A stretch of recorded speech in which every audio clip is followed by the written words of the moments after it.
감사를 드립니다. 우리 좌우에 좀 인사 좀 하실까요? 예, 사랑합니다. 축복합니다. 예, 많은 은혜 받으십시오. 예, 반갑습니다. 예, 반갑습니다. 네, 건강하십시오. 예, 반갑습니다. 예전에 영화 암살이라는 영화 있었어요. 1000만이 넘은 1933년 배경인데요. 배우는 이정재, 염석진이라는 인물로 등장해서 나오는데요. 이분이 실제 일본 총독을 암살하려다가 이제 체포돼서 고문을 받고 이제 친일 행위자가 된 그런 사람이라 그래요. 근데 이분이 나중에 영화 마지막 부분에 우리나라 재판정에서 검사의 질문을 받죠. 당신은 왜 친일 행위를 하였나? 이렇게 질문을 받자 이분이 우통을 벗고 총알을 맞았다고 고생했다고 막 얘기를 하죠. 자기가 독립운동을 했다고. 항변하다가 나중에 이제 하는 말이 해방될 줄 몰랐다고. 해방이 올 줄 몰랐다. 이렇게 얘기를 해요. 근데 이제 이 양반이 한 얘기는 아니에요, 사실. 이 말은 진짜 누가 했는 거 아니? 미당 서정주 선생님이 한 소리예요. 그래서 참 아쉽게도 우리 서정주 선생님이 좋은 시를 많이 썼지만 친일 행위를 해서 이제 공격을 받았을 때 이분이 한 변명의 말이에요. 일본이 그렇게 빨리 패망할 줄 몰랐다. 이제 그래서 회자되는 그런 말이죠. 참 안타깝고 아쉬운 그러한 일들이 아닐 수가 없어요. 사람이 어떤 고난이나 환난, 어려움들을 당하고 유혹을 받게 될 때 그럼에도 불구하고 한결같은 마음을 가지고 끝까지 변질되지 않고 끝까지 변절하지 않고 자기의 신념을 지키며 산다는 것은 참 쉬운 일이 아닙니다, 사실. 우리의 신앙생활도 마찬가지다 생각이 들어요. 우리가 참 일본의 여러 가지 참 친일 행위한 분들을 여러 가지 또 참 비난도 하고 합니다마는 실제로 우리가 그 시대에 살았다면 과연 어땠을까? 우리가 정직하게 생각을 해보면 그렇게 담대하게 얘기할 수 있는 부분만은 아닐 거다 저는 생각이 들어요. 신앙생활도 똑같아요. 예수님의 제자들 보세요. 3년 6개월 동안 예수님과 동고동락을 했습니다. 그리고 그 많은 말씀의 가르침을 들었어요. 또 많은 기적의 역사를 보았습니다. 그런데 결론은 뭐냐? 결정적인 순간에 제자들 다 배신했어요. 다 도망갔습니다. 그리고 오늘 본문은 그런 상처와 부끄러움 또 아픔의 이러한 기억들이 있는 사도 베드로가 회개하고 돌이킨 후에 고난 중에 흩어진 성도들에게 보낸 편지의 내용이에요. 사도 베드로는 이 편지를 통해서 고난 중에 있는 성도들에게 어떻게 하면 신앙적으로 변질되지 않고 끝까지 믿음을 지키며 살 수 있고 승리할 수 있는가라고 하는 자기 체험에서 우러난 그러한 여러 가지 권명과 권고를 오늘 주고 있어요. 지난 주간 우리가 세번맞이 부흥성회를 했는데요. 은혜 받는 것 중요합니다. 어떤 분은 얘기 들었더니 기도를 받는데 막 답답한 게 탁 내려가는 느낌을 받았다. 뭐 이런 분도 들었고 또 기도의 응답이나 체험을 받은 분들의 얘기도 제가 들었어요. 그런데 그런 은혜를 한번 받는 게 중요하지만 그러나 더 중요한 건 받은 은혜를 잘 지키는 거예요. 우리가 돈 벌어서 성공하는 거 중요하죠? 그러나 그 성공을 지키고 관리하는 건 100배 더 힘든 거예요. 우리 텔레비나 이런 데서 보잖아요. 어느 성공하고 자리에 올랐다가 한순간에 실수해서 나락으로 떨어지는 사람. 뉴스 보세요. 매일 나와요. 매일. 예? 그러므로 오늘 사도 베드로 선생님은 우리에게 오늘 마음을 담아서 지시를 하고 있는 거예요. 너희들이 끝까지 마지막까지 변질되지 않으려면 너희들은 이렇게 살아야 돼. 오늘 그런 말들을 담아주고 있습니다. 여러분, 저와 여러분의 믿음이 성냥불처럼 탁 했을 때 호로록 타고 그냥 금방 재가 되는 이런 정말 얄팍하고 경박스러운 신앙 되지 말고 우리가 좀 등대와 같이 등불처럼 그 심지도 깊고 그리고 기름도 넉넉해서 날이 가면 갈수록 더욱 밝아지고 날이 가면 갈수록 더욱 뜨거워지고 날이 가면 갈수록 더욱더 유익이 되는 이러한 신앙의 멋지고 아름다운 사람이 되기를 바랍니다. 오늘 그래서 오늘 이러한 어떻게 하면 우리가 이런 일평생 변질되지 않고 끝까지 우리의 믿음을 한결같이 지키는 사람으로 마무리할 수 있을 것인가? 오늘 베드로를 통해서 몇 가지를 좀 생각해 보고자 합니다. 첫 번째로 7절 같이 한번 읽어 보겠습니다. 7절 말씀입니다. 함께 읽습니다. 자, 시작. 만물의 마지막이 가까웠으니 그러므로 너희는 정신을 차리고 근신하여 기도하라. 아멘. 첫 번째로 오늘 사도 베드로 스승님은 어떻게 할 때 우리가 변질되지 않고 한결같은 믿음의 사람으로 살 수 있느냐? 첫 번째가 기도하며 살라고 당부를 해요. 기도하며 살라. 특별히 정신을 차리고 기도하라 이렇게 말해요. 사도 베드로가 마지막까지 믿음을 지키는데 여러분 참 첫 번째로 강조하고 싶은 게 많지 않았겠어요? 뭐 사랑하며 살라는 둥, 아니면 봉사하며 살라는 둥, 아니면 네 마음껏 살라는 둥, 뭐 하고 싶은 얘기가 많았겠죠.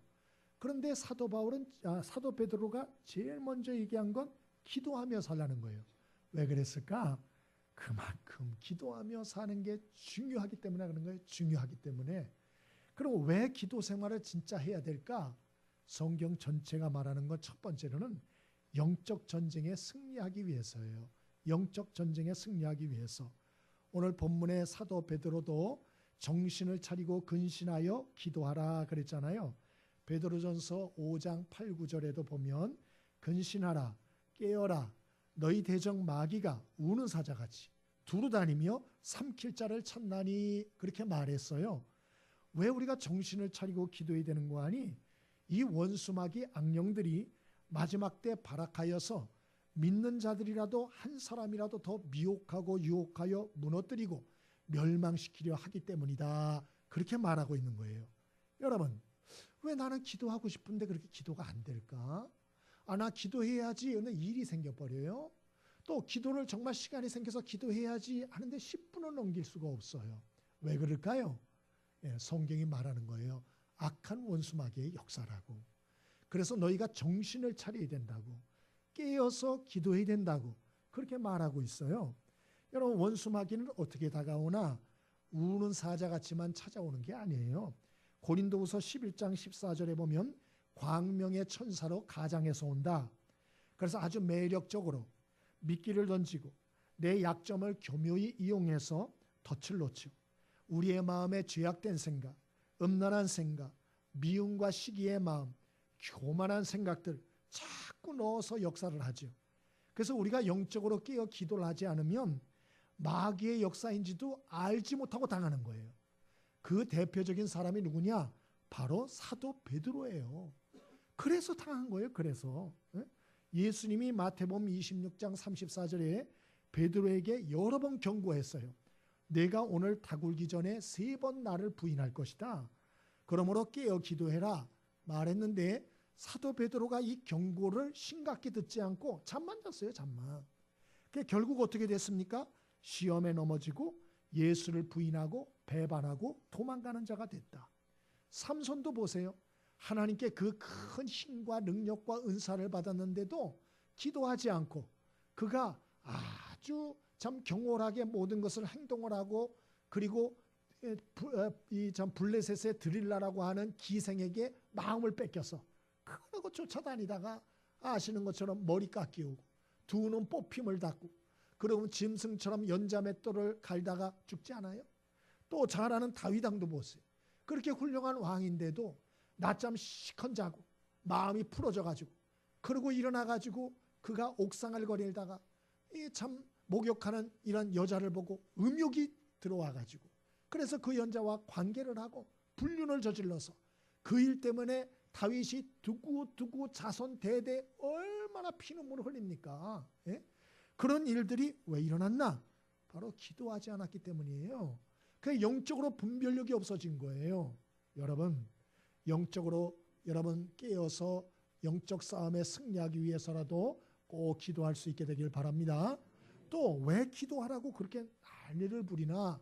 그것은 우리가 온전한 삶을 살기 위해서예요. 여러분 세상에 타고난 사람들이 많아요. 이 머리도 타고나야 돼요. 여러분 학교 다닐 때 봤잖아요. 똑같은 시간 공부하는데 나는 이거 아무것도 모르겠는데 똑같은 시간 공부했는데 걔는 100점 맞아요. 나는 50점인데. 그런 애들이 있든가요? 없든가요? 여러분이 그런 사람이었기를 바랍니다. 여러분. 근데 그런 친구들이 있어요. 똑같은 시간 별로 공부를 안 했는데도 너무 공부를 잘하는 거예요. 그거는 타고난 머리인 거예요. 여러분, 미모도 타고난 사람이 있어요? 없어요? 옆에 사람을 보세요. 미모도 타고난 사람이 있어요. 타고난 사람이.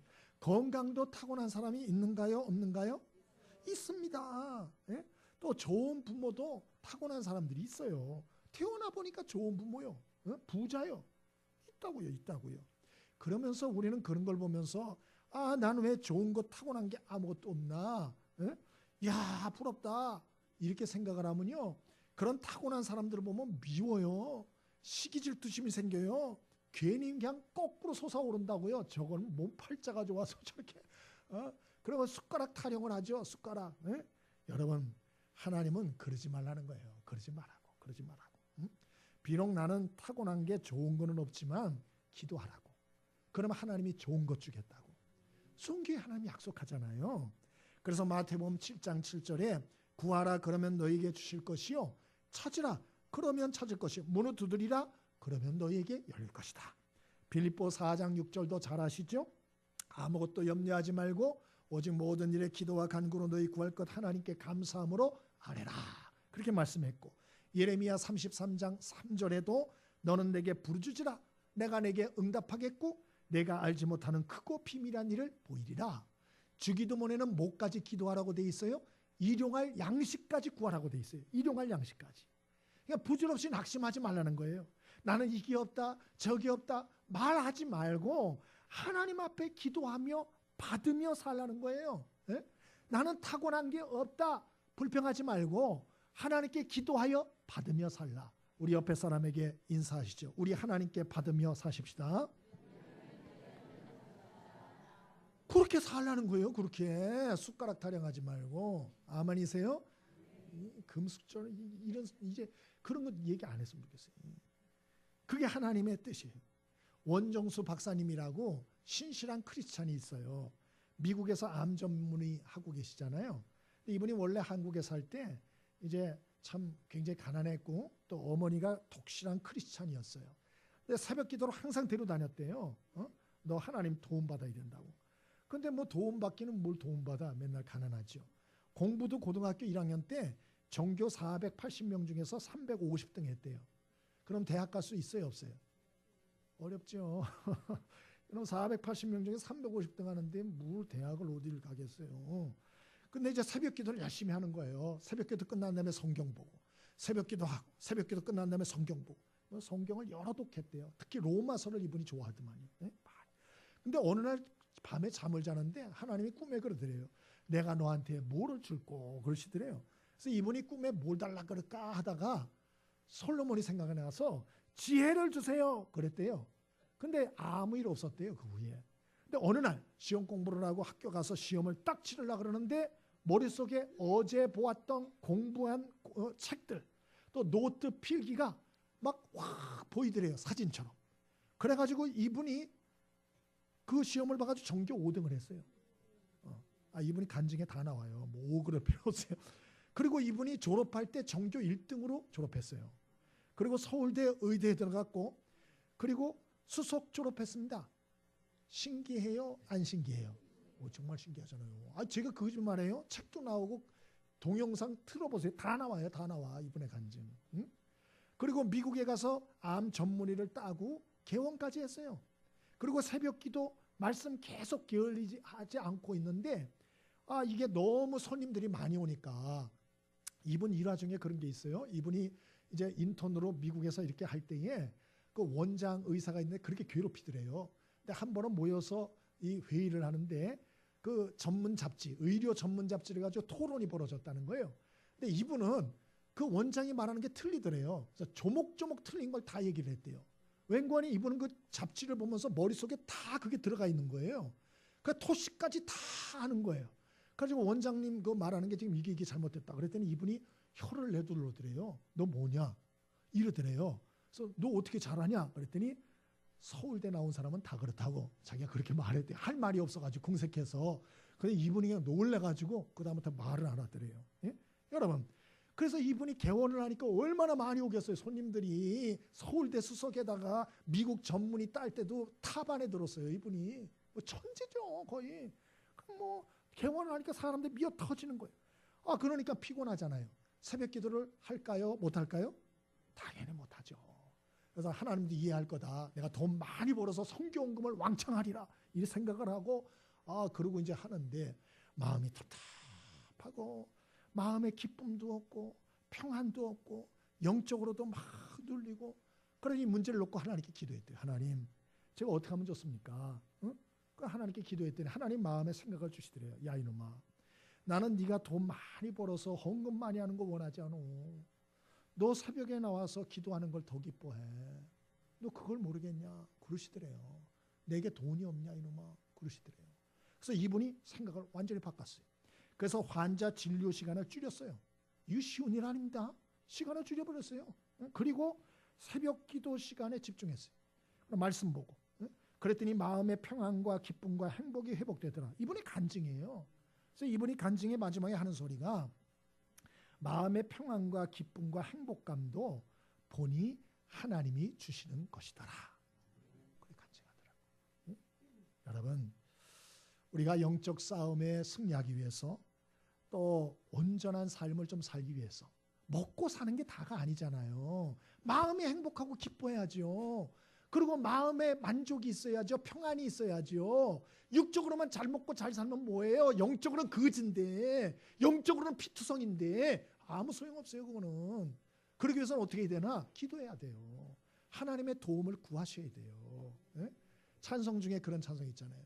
어려운 일 당할 때 나의 믿음 약하나 의지하는 내 주를 더욱 의지합니다. 그 다음에 후렴이 뭐죠? 세월 지나갈수록 의지할 것뿐일세 아무 일을 만나도 예수 의지합니다. 여러분, 죽는 날까지 우리는 주의 도움을 받아야 할 줄 믿으시길 바랍니다. 육적이든 영적이든 주의 도움이 없으면 안 돼요. 그래서 기도 안 하면 온전한 사람으로 살 수가 없어요. 온전한 사람이란 육신의 필요만 얘기하는 게 아니에요. 영적으로 육적으로 온전하게 살려면 반드시 하나님 앞에 나가서 기도하셔야 돼요. 도움을 간구하셔야 돼요. 그런데 문제는 기도 생활은 저절로 안 돼요. 이게 좀 훈련하셔야 돼요. 그래서 사도 바울은 디모데전서 4장 6절에 경건에 이르기를 훈련하라 그렇게 말했어요. 그러니까 우리가 말씀과 기도로 하루를 시작하는 건 시간과 장소를 정하고 꾸준히 훈련하셔야 돼요. 꾸준히. 다니엘은 그래서 하루에 3번 기도했다고 돼 있잖아요. 아침, 점심, 저녁 3번 기도했다고 돼 있잖아요. 여러분, 우리가 끝까지 변질되지 않고 우리 신앙을 유지하고 영육이 온전하게 살아갈 수 있는 비결은 여러분 기도의 삶이라는 걸 잊지 않게 되길 바랍니다. 그래서 결심을 하세요. 그래, 내가 날마다 말씀과 기도의 삶을 살리라. 내 세상에서 좀 덜 벌어도 덜 먹어도 내 영혼이 사는 게 더 중요하고 하나님이 부으시는 은혜가 필요하다. 작심을 하시고 꼭 교회에서만이 아니라도 여러분의 가정이나 직장에서라도 꼭 말씀과 기도로 하루를 시작할 수 있게 되길 바랍니다. 두 번째로, 우리가 어떻게 끝까지 변질되지 않고 우리 신앙을 유지하며 온전하게 살아갈 수 있을까요? 8절입니다. 함께 읽어봅니다. 8절 함께 읽습니다. 자, 시작. 무엇보다도 뜨겁게 서로 사랑할지니 사랑은 허다한 죄를 덮느니라. 아멘. 사도 베드로 스님은 두 번째로 우리에게 권면합니다. 사랑하며 살라고 말해요. 사랑하며 살라. 왜 사랑하며 살아야 되나? 우리가 사랑하며 살기로 결단하지 않으면 우리 감정 기분대로 살게 돼요. 그러면 내 마음 내키는 대로 기분대로 살면 어떻게 되나? 신앙의 탈선자가 될 수 있어요. 여러분, 베드로가 예수님 체포당할 때 분노합니다. 그리고 칼을 빼서 예수님 체포하러 온 이 말고라는 사람의 귀를 잘라버리죠. 예수님이 떨어진 귀를 붙여주셨어요. 그랬기에 망정이지, 만약에 베드로가 칼을 그었을 때 말고란 사람의 목을 쳤다면 어떻게 됐을까요? 그 사람이 죽었다면 어떤 일이 벌어졌을까요? 베드로는 끝이에요. 그 순간. 예? 아마 그 자리에서 체포당해서 사형당했을 거예요. 아니면 도망갔더라도 현상수배범이 되어가지고 사명이고 뭐고 믿음이고 감당하기 어려웠을 거예요. 그래서 사도 베드로가 오늘 고난당하는 성도들에게 권면하고 부탁하는 거예요. 너희들 힘들지만 사랑하며 살아야 돼. 원한 맺으면 안 돼. 사람들에게 상처 주면 안 돼. 사랑하며 살아. 그래야 하나님께 영광 돌리고, 그리고 너희들의 신앙을 지킬 수 있고 사명을 지킬 수 있고 마음 편하게 살 수 있어. 오늘 이 얘기를 하고 있는 거예요. 루마니아의 리차드 범브란트라고 하는 목사님 계십니다. 공산치하에서 수십 년 감옥에서 고생하셨어요. 고문도 많이 받았어요. 이분이 책에다 뭐라고 썼는고 하니 나는 미워하는 사람들이 너무 많았다는 거예요. 안 그렇겠어요? 여러분 고문을 한번 당해봐요. 여러분을 해코지하고 두둥겨 팔고 물고문을 하고 이런 사람들을 보면 치가 안 떨리겠어요? 저걸 내가 갈아 마셔도 시원치 않다. 이런 마음 안 들겠습니까? 예? 여러분 근데 그 책에서 뭐라 그랬나? 범브란트 목사님이 마음의 증오를 없애는 방법이 있다 그랬어요. 여러분 마음의 증오하는 사람들 없앨 수 있길 바랍니다. 어떻게 없애나? 이렇게 얘기를 했어요. 마음의 증오를 없애는 방법이 있다. 그것은 사람을 다 사랑의 대상으로 삼는 것이다. 기분 나쁘죠? 은혜가 안 되죠? 여러분 증오할 대상의 사람을 다 없애는 방법이 있다.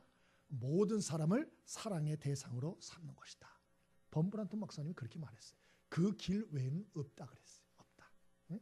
그러면 어떻게 모든 사람을 다 사랑의 대상으로 삼고 우리가 사나? 예? 가족도 그게 쉽지 않은데. 그래서 사도 베드로 선생님이 베드로전서 4장 1, 2절에 말씀을 해요. 뭐라 그러나 예수님이 주신 은혜와 사랑을 기억하라. 그렇게 말씀해요. 주님께서 얼마나 나를 위하여 자신을 드리고 하나님이 우리를 얼마나 인내하고 사랑하셨는지 기억하라. 영화 중에 라이언 일병 구하기라고 영화가 있습니다. 2차 대전 때 있었던 일이죠. 라이언 일병을 구해오라 명령을 받습니다. 이 라이언 형제가 4형제예요. 근데 3명이 그 전쟁에서 다 죽었어요. 그리고 1명이 딱 남은 거예요. 라이언 일병이. 그 부모님 생각해서 사령부에서 건져내라. 구해놔라. 그 마지막 아들은 죽지 않게 해라. 이런 명령을 내려요. 그래서 특수부대 중대장과 대원들을 포함해서 8명이 이 전투 지역에 파송이 돼요. 부대원들은 어이가 없어요.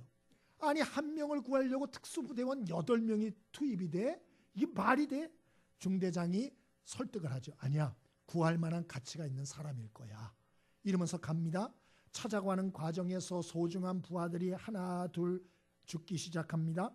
나중에 밀러 대위도 라이언 일병을 구하려다가 대신 총에 맞고 죽습니다. 그리고 영화의 마지막에 보면 백발이 된 라이언 일병이 이제 살아나서 나중에 이제 전역해서 살죠. 자기 일가족들을 다 데리고 밀러 대위 묘 앞에 가서 경례를 하죠. 다 경례를 하죠. 그리고 제가 잘 살았습니까? 그래서 눈물 짓는 그런 장면들이 맞춰지죠. 여러분, 이 라이언 일병은 자기 대신 죽은 사람들을 잊지 않고 자기의 삶을 소중히 생각하고 살아낸 거예요. 그게 당연한 것이죠, 그게. 근데 우리는 어떨까요? 예수께서 십자가에서 나 같은 죄인을 건지시려고 몸짓고 피 흘려 대신 죽어주셨어요. 대신. 그리고 우리 죄를 다 사해 주셨어요. 그리고 하나님이 우리 아버지가 되주셨어요. 우리 하나님의 자녀 삼아 주셨어요. 뿐만 아니고 하나님이 성령님을 보내어서 우리를 돕게 하시고 동행하시고 인도하고 계세요. 또 우리가 기도하면 하나님이 다 들어준다고 약속까지 해주셨어요. 그런 면에서 우리는 라이언 일병보다도 받은 은혜가 더 크고 더 큰 거예요. 우리가 받은 축복은 이루 헤아릴 길이 없는 것이에요. 그러므로 우리는 내 멋대로 살면 안 돼요. 그래서 사도 베드로는 얘기하는 거예요. 우리가 하나님과 예수님께 받았고 받고 있는 사랑과 은혜가 얼마나 큰지 안가? 그 은혜를 정말 안다면 우리는 용서 못할 사람이 없다. 어떤 사람이라도 어떤 죄인이라도 다 용서해야 마땅한 자들이다 라고 오늘 얘기하고 있는 것이에요. 그러므로 여러분, 저와 여러분이 사랑하며 용서하며 살 수 있게 되길 바랍니다. 나같이 고집스럽고 완악한 죄인을 참아주시고 구원해 주시고 인도해 주신 하나님의 은혜가 결코 가볍지 않기 때문에 그래요. 우리 옆에 사람을 보면서 똑바로 눈을 보면서 좋은 분이 한 2분이 계세요. 그러니까 졸지 말라고 눈을 똑바로 쳐다보시면서 사랑하며 삽시다. 용서하며 삽시다.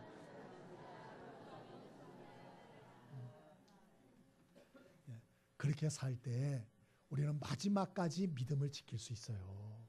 우리 그렇게 안 살면 교회 생활 조금 하다가 사람 때문에 상처받고 시험 들어서 에이 관둘러 이게 된다니까요. 이렇게. 예수님의 사랑을 좀 생각하세요. 나 같은 죄인을 참아주신 주님을 좀 생각하세요. 나 같은 죄인을 위해서 자신을 완전히 희생하신 주님의 그 거룩한 사랑을 조금이라도 생각을 하세요. 그렇다면 우리는 용서 못할 사람이 없고 덮어주지 못할 허물이 없는 거예요. 그렇게 살아갈 때 우리는 이 교회 생활도 끝까지 할 수 있고 믿음 생활도 끝까지 할 수 있어요. 할렐루야. 마지막으로 오늘 사도 베드로는 어떻게 할 때 마지막까지 우리의 믿음을 지켜낼 수 있는가? 9절 10절입니다. 같이 한번 읽어봅니다. 9절 10절 함께 읽습니다. 자, 시작. 서로 대접하기를 원망 없이 하고 각각 은사를 받은 대로 하나님의 여러 가지 은혜를 맡은 선한 청지기 같이 서로 봉사하라. 아멘. 마지막으로 보니 봉사하며 살라고 당부하십니다. 봉사하며 살라. 여러분, 사람은 누구나 섬기고 대접하고 봉사하는 것마다 보다 대접받고 섬김받고 높임받기를 다 원해요. 안 그런 척해도 소용없어요. 다 그래요. 다 대접받길 원하지 대접하길 원하지 않아요. 그런데 여러분, 우리가 살아가면서 근데 이게 잘 안 되면 어떻게 되나? 원망해요. 불평해요. 싸워요. 분을 내요. 사도 베드로도 이걸 경험한 거예요. 이거를. 사도 베드로가 11 제자들과 3년 동안 같이 했는데 항상 싸웠어요. 왜? 누가 높냐? 누가 다스리는 자가 되냐? 누가 실세냐? 누가 짱이냐? 뭐 이런 거 가지고 자존심 문제 때문에 다투고 막 이랬어요. 그래서 오늘 사도 베드로가 이야기하는 거예요. 제발 그러지 마라. 대접받고 섬김받고 높임받고 내가 다스리고 공동체를 좌지우지하고 제발 이러려고 하지 마라. 오히려 대접하고 봉사하고 섬기는 삶을 살아라. 왜? 내가 어디 가서나 대접받고 섬김받고 높임받으려고 하면 그 사람은 어디 가든지 부딪혀요. 그 사람은 어디 가나 문제를 일으켜요. 그 사람은 그렇게 살다가 끝나요. 신앙도 성장할 수가 없고요. 탈선자가 될 가능성이 대단히 높아요. 대단히. 그래서 예수님도 마가복음 10장 45절에 인자에 온 것은 섬김을 받으려 함이 아니요 섬기려 하고 자기 목숨을 많은 사람의 대속물로 주려 함이라. 누가복음 22장 27절에도 앉아서 먹는 자가 크냐 섬기는 자가 크냐 나는 섬기는 자로 너희 가운데 있느니라. 이렇게 하셨어요. 섬기는 자가 되라고. 2000년 전 로마에서 섬기고 봉사하는 일은 노예나 하인들이 하던 일이에요. 그런데 예수님이 말씀하는 거예요. 섬기라고, 봉사하라고. 그리고 본인이 제자들의 발까지 씻어주셨어요. 이건 혁명적인 일이에요. 있을 수도 없어요. 지금도 교회 이렇게 보면요, 좀 교회 오래 다니고 특별히 목사 안수 받은 분들 이렇게 보면은요, 얘기하지 말지. 얼마나 목이 뻣뻣해지는지 몰라요. 전도사님이었을 땐 괜찮아요. 근데 벌써 목사가 됐다 그러면 이렇게 목이 힘이 져져요. 섬기고 대접하고 이런 것보다 대접받으려고 섬김받으려고 당연한 걸로 생각하고 이런 경향들이 있는 분들이 가끔 보여요. 네? 여러분 그러지 말라. 그러지 마라. 절대로 그러지 마라. 오히려 섬기고 봉사하고 대접하는 자가 되라. 나를 따르는 자, 나를 믿는 자는 섬기고 봉사하고 대접하는 자가 되라. 심지어는 마태복음 25장 31절에 마지막 날 하나님 심판의 기준이 무엇이냐? 그것이 바로 봉사와 섬김의 삶이 될 것이라고 경고하셨어요. 그래서 예수님이 비유를 합니다. 마지막 때 하나님이 양과 염소를 앞에 모을 것이다. 그리고 오른편 양들에게 말할 것이다. 이 착한 자들이여 너희들을 위하여 예비된 천국을 상속받으라. 그렇게 말해요. 너희는 내가 줄일 때 먹였고 목마를 때 마시게 하였고 나그네 됐을 때 영접했고 벗었을 때 입혔고 병들었을 때 돌보아줬고 옥에 있을 때 와서 보았다. 그러자 그 양들 쪽에 있는 사람이 말해요. 우리가 언제 주님이 그래 힘들고 어려울 때 돌봐드리고 섬겨드렸습니까? 그러자 우리 주님께서 말씀하셨어요. 이 지극히 작은 자 중에 하나에게 한 것이 곧 내게 한 것이라. 예? 무슨 말씀이에요? 여러분 인간적으로 지극히 별 볼 일 없고 그리고 지극히 작은 사람 하나를 돕고 섬기는 일에 주님이 얼만큼 관심이 있는가 가르쳐 주는 거예요. 지대한 관심이 있으시다. 그런 말씀하는 거죠. 그러므로 아직 평생 예수를 믿는다 할지라도 아직도 세상 가치관을 갖고 우리가 사는 사람들은 그래서 아직도 대접받기 원하고 섬김받기 원하고 아직도 높임받는 것을 은근히 좋아하는 분들이 있다면 여러분 오늘 결심하고 삶의 방향과 가치관을 확 바꿀 수 있게 되길 바랍니다. 이 교회에 앉아있다고 진짜 예수 믿는 사람이 아니에요. 이 머리 구조가 진짜 바뀌어야 돼요. 생각이. 아, 봉사하는 삶을 살아야겠다. 아, 섬기는 삶을 살아야겠구나. 확 바뀌어야 돼요. 정말. 예? 이 구조가 안 바뀌면 안 돼요. 응? 칼 매닝거라고 하는 심리학자 교수가 계세요.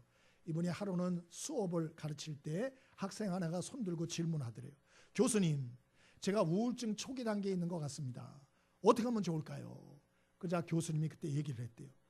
당장 자네 도움이 필요한 사람을 찾아가서 구체적으로 돕게나. 그러면 그 우울증이 사라질 것에. 이렇게 말했다는 거예요. 여러분 우리나라는 우울증 공화국이에요. 산후 우울증, 노인 우울증, 계절성 우울증, 또 뭐 빈둥지 우울증, 뭐 별게 다 있더라고요. 우울증이 이래저래. 그러니까 우울증 안 걸린 사람이 없어요. 물어보세요. 우울증 혹시 걸리셨어요? 그럼 다 어떤 사람이 약하고 어떤 심하고 그래요. 다 있어요. 우울해요. 우울해. 근데 이 우울증은 왜 오는가? 그 글을 보니까 남을 돌아보지 않고 자기 내면만 들여다보고 분석하고 연민에 빠져서 오는 정신질환의 일종이다. 이렇게 돼 있어요. 그러니까 남은 안 봐. 누구만 봐. 자기만 봐. 자기 내면만 바라봐. 그 자기 내면만 분석을 해. 그러니까 자기가 불쌍하죠. 아우 나 불쌍하다 불쌍하다. 이 원인이 다 누구에게 있어? 너에게 있어 너에게. 이러니까 그냥 세상이 다 싫은 거예요. 염세적이 되는 거예요. 여러분 이것을 이겨낼 수 있는 비결은 내 울타리를 뛰어넘는 거예요. 내 울타리를 좀 뛰어넘어서 다른 사람을 볼 수 있게 되길 바랍니다. 나보다 어려운 사람들, 힘들게 사는 사람들을 좀 보세요. 그들과 좀 함께 하세요. 그러면 우울증 사라져요. 제가 필리핀 단기 선교를 오늘까지만 얘기하겠습니다. 필리핀 단기 선교를 갔는데요. 세상에 거기 참 날씨가 더워요. 31도, 32도 지금도 그래요. 근데 거기 보니까 찌푸니 차들이 있더만요. 버스가 없고 찌푸니 차. 그러니까 미군들이 쓰다가 버리고 간 그 찝차를 개조해가지고 깡통 이런 거 늘려가지고 뒤를 확 늘려가지고요. 거기 사람들을 태우는 거예요. 마을버스처럼 아무 데서나 서고 아무 데서나 사람 태우고 이러는 거예요. 뒤도 환히 하여튼 뭐 창문도 없고 아무것도 없어요. 앞에도 그렇고. 아이고 이 뒤에 배기가스는 얼마나 시커멓게 나오는지. 에어컨도 선풍기도 없어요 그 안에. 근데 앞에 운전하는 사람 보니까 다 운전을 하는데요. 지나가면서 차를 이렇게 봤더니 운전사가요 손가락에 뭘 끼고 있더라고요.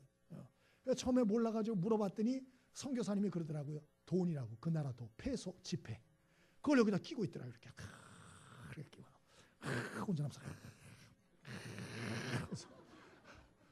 그 담배가 뻐끔뻐끔 폈다가 저 왜 저러냐고 저 사람 그랬더니 인생의 행복이 그거밖에 없대요. 그거 자기가 지금 벌어가지고 지폐 여기다 꽂아가지고 그거 보는 재미로 운전하고. 왜? 더우니까 에어컨도 안 나오고 그러니까. 그 다음에 그냥 얼마나 이 배기가스 그게 나오는지 막 눈이 따가울 정도예요. 심해요. 굉장히 심해요. 또 보니까 그 저 뒤쪽에 우리 선교센터 그 뒤쪽에 보니까 개울가가 있는데 그 어둠 찜찜합니다. 근데 거기에 집들을 줘. 판자로 집들을 줘. 거기 사는 거예요. 거기에 개들도 살고 닭들도 살고 그 다음에 오물들 나와가지고 막 흰 거품이 막 산처럼 쌓이고.